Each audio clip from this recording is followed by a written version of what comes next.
Good morning, YouTube, and welcome back to Fernvalley Farm's YouTube channel. If we're meeting for the first time, my name is Vince, and on this channel, like I always say, we are pure country. Okay, we are doing a beekeeping video today. I actually was going to do this video yesterday. It was almost 40 degrees. At the end of this video, I'll put the link at the end, and you can click on that video about how I fed these guys pollen sub with dry sugar. You want to make sure your bees are fed, obviously. Going in this, it's the end of January, and this is actually really nice. Look what happened here yesterday, really quick. Look at all this. We got hit with about 5-6 inches of wet snow. It's actually pretty nice out. It's pretty warm. It's not bad. I can handle this. Last year at this time, it was like 30 below. I want to say right around this time last year is when we had some really bad weather. It was like 30 below. It was horrible. I mean, I'm talking temperature was 30 below. It was awful. Fortunately, a couple of those days the sun was out and the wind wasn't bad. And after a few days of 30 below, it's like, oh, this don't feel too bad at all. It was really the weirdest thing. Anyways, you want to make sure you get into spring, closer to spring, your bees are fed. You want to leave them some honey in the fall. You don't want to take it all away from them because you get to this time of year and they still need to keep eating. So usually, like up here, we're up in northern Illinois. Most of us all just harvest our honey about the middle of August, and then that still gives them plenty of time to build up their stores for winter. You know, goldenrod season kicks in, end of August, September. They start building and storing up all their honey. But you want to make sure, excuse me, that you feed these guys up. Whether it's dry sugar, sugar cakes, fondant board, whatever. I just use the dry sugar. I made sugar cakes last year, and it was fine, it worked. But this year, I just wanted to try something a little bit different, just a little quicker and easier. I just did the dry sugar. But what I did, because I'm doing an experiment here. I was actually going to do this video yesterday, but this time of year, you got such a short window to get your hive open and get it closed again. I was sitting in the house yesterday afternoon about 1 o'clock. I'm like, you know, it looks pretty warm outside. I looked at the thermometer, it said 40. I'm like, okay, I'm gonna do this right now. What I did, and I'll put at the end of this video, like I said, I'll put the clip of, I make these screened, you can't really see, but there's like screened, I call them screen feeders. I'll put 2 clips at the end of this. I'll put the screen feeder video, and I will put the one with the, it's got 1/4-inch wire inside there. It's made out of 1x4, and I bought small little, like, you know, when you go to a cafeteria, you get like a lunch tray. Well, what I did is I got small ones, and those trays are sitting right inside here, and I put the sugar on top of there. This way, there's not paper, there's no newspaper, it doesn't make a mess, it all stays in there confined, but there's about 1-inch gap all the way around that to where the bees can come up around and get up on top of the sugar if they want. But what I did is I mixed dry sugar with pollen sub. I mixed a half a cup of pollen, dry pollen sub, the Ultra Bee, which is really good stuff. I put that in I saw a half a cup of pollen sub, which there's a video, I have a video on that too, to 4 pounds of sugar. So what I did is I mixed up, right? Yeah, I did 4 bags. I mixed up 4 bags, 4, 8, 12, 16 pounds. Did I do 4 bags? 1, 2, yeah, I did 4 bags of 4-pound sugar. I just went to Walmart and got the 4-pound bags, and I mixed up a half a cup per 4 pounds. I like to experiment. You know, I spent a lot of time out here. I've learned a lot just by watching my bees, and I've done videos on that too. You'll learn a lot by just watching and see what they do. Like these horses here. I can look at a horse and just tell you exactly what it's thinking. I've been around them since I was just out of high school. Well, I started riding horses when I was a kid. Started working with them when I got out of high school. So I do this every single day. I can look at a horse and tell you exactly what it's thinking. The bees, I'm still learning. We all learn. We're constantly learning. But I like to do experiments to see what the bees do, what the bees don't do. So my experiment here is I went in there, they're really not touching any of the sugar. They're not touching any of it, which is telling me that there's plenty of honey in all these hives.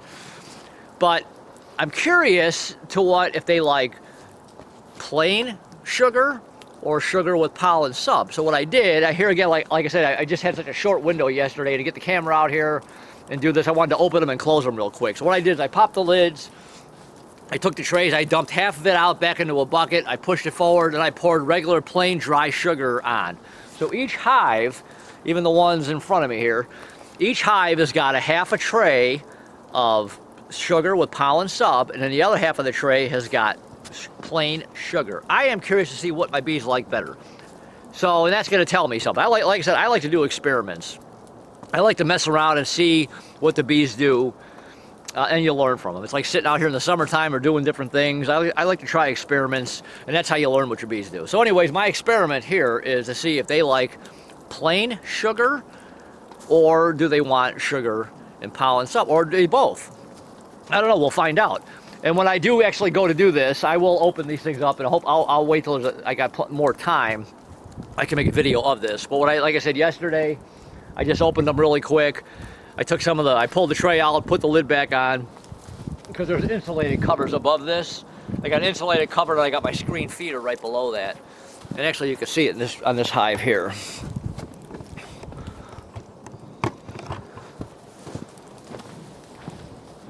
Right here's my insulated cover. Here's that screen feeder, and then the boxes, obviously. So, let me put this back up. I pulled the lid off. I took the cover off really quick, pulled the tray out, put the lid back on really fast. I didn't want to let too much heat get out. But they were all in there doing really good. All my hives are doing really good. My girls were happy. One tried to attack me. I'm like, good. One came at me, so they're doing really well. It didn't sting me. I'm like, if you sting me, you're going to die. You probably want to leave me alone. But yeah, they're doing all good. All of them. They were kind of clustered up on top. Like I said, when I took the lid off and moved the tray, it kind of irritated them a little bit. They all kind of came out. But I only did that yesterday because it was like 40 degrees, and there was really no wind, so it wasn't too bad.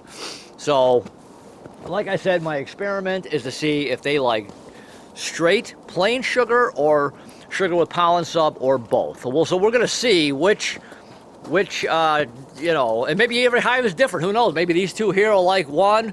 Maybe this one likes one. Maybe that one. They could all be different. And if that's the case, then that just tells me. If every hive is a little bit different, then that just kind of tells me it doesn't matter. You know, there's a lot of people that say you probably shouldn't feed pollen sub too early. You don't want the queen to start brooding up too early, you know, if they can't get out. But I look at it as it's vitamins, it's nutrients. And if they want it, they need it. You know, it's kind of like right here, and I've done these videos on this before. Whoa, sorry. It's kind of like my pollen sub feeders here. When it's a warm day and they're out flying, they're all over that stuff. So that's telling me they want it. If they want it, or if they're taking it, they need it. Then there's days when you come out here, they're flying like crazy. They're not even touching it. They're just totally leaving it alone. It's like, okay, well, you must not need it then. So I just feed it. I know some people say you should, some people say you shouldn't. I'm just doing it. I think if they need it, if they're taking it, they need it. Why not give them as best nutrients? Why not feed them the best you can? The best vitamins, supplements, nutrients, kind of like you're like the horses here. You feed them top quality feed, top quality hay. You want to take care of your animals and feed them good. And like I said earlier in the video, you want to make sure your bees are fed up going into winter, because what's going to happen here, if your bees are going to die, it might not be because of cold, because of mites, they could starve. You get to about March, depending on where you live now. Up here, you get to about March and they run out of honey, they can't get out and fly, things are going to start blooming, they can't get out because the weather, like last spring, was raining and lousy every day, it was horrible. They can't get out, they starve. So you want to make sure your bees are fed up. You want to make sure they got plenty of food in there, so if they run out of honey, then they've got their sugar until they can get out and start flying a little bit. So that's one of the problems people will run into. Their bees will be doing fine all winter. All of a sudden March comes along, they're dead. It's like, oh, they were hungry. You starved them. I mean, you know, accidents happen. People sometimes forget, or people just assume. I don't assume anything. It's like with mites. I treat for mites regardless. Whether I do a mite wash or not, I treat them anyways, because I know there's mites in there, unfortunately. So I just treat for mites no matter what. Same thing with the feed. I put that stuff in there, God, probably in December. It was a warm day in December. I popped the lids. I put the sugar in there. I know they didn't need it then, but you never know. You get one of them cold snaps, 2 or 3 weeks. All of a sudden, the end of January, and you're thinking, uh-oh, I hope there's enough feed in there. Well, you don't want to open them because it's too cold. Like I said, up here, depending on where you live, all of a sudden it's too cold, you can't get in there, and then by the time you do get in there, and they're dead because they starved. So I put mine in really early. Like I said, if they need it, it's there. If they don't need it, like I said, none of these guys are touching any of it, which is telling me there's plenty of honey in there. And they all look really good from what I seen yesterday. So, but I'm curious when they are going to start taking it. And that tells me too, you know, I fed, or I pulled my supers off mid-August. I put them all back on and I left them. You know, we had a pretty decent fall. There's a lot of goldenrod, a lot of that coming in. So that tells me also, okay, I took my supers off mid-August. I left them. I gave them all away till everything just kind of died off to build up their stores. So, and obviously every year is different. You can't just judge one year by it, but you can kind of take like an average. So that's going to tell me, okay, about the middle of August works out really good. I pull my supers off, and that's what most people do. I pull my supers and let them just store and store and store. And then as soon as December comes around, I throw the sugar in and then just wait and see what happens. But like I said, every year that could be different. You can't do the exact, that's one thing about beekeeping. You cannot do the exact same thing every year. It just doesn't work. You know, I've learned that. So anyways, we're going to see what happens. Like I said, I'll do a video when the time comes, when I go to check on these things. If we get a nice day here, if we get a nice day in the next couple of weeks, I'll do a video. They're probably not going to take it yet because they're still, from what it looks like, they're still pretty good. It is only January still. February is around the corner. The warmer weather's coming. Plenty of videos coming out now. I'm getting in my shop. I'm doing some work down there, getting some stuff ready. I bought some lumber. I'm building some deeps. I'm just kind of building some more screen bottom boards.